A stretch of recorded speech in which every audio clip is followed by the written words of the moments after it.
Государственная концертная организация «Казахконцерт», занимающая особое место в казахской культуре, проводит турне по Казахстану. В эти дни они находятся в Кызылорде. Артисты устроили настоящий праздник. Незабываемые эмоции и заряд духовной энергии получили кызылординцы, посетив концерт талантливых мастеров искусства.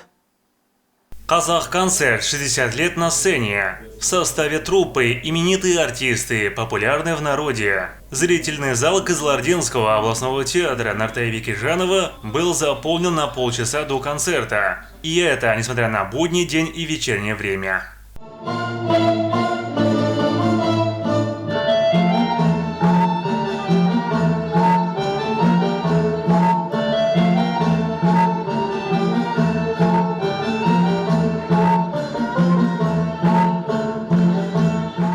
Организаторы приурочили данное мероприятие к 85-летнему юбилею Кызылординской области, взяв на заметку круглую дату. Артисты Казахконцерта исполнили несколько песен, посвященные Кызылординской области.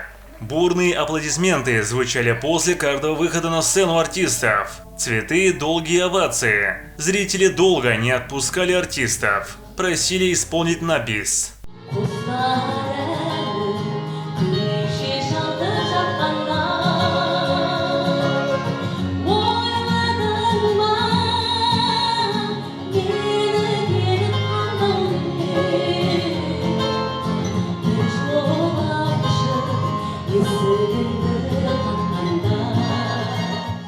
Стоит отметить, гастрольный тур Казахконцерта сегодня продолжится в Звездном городке.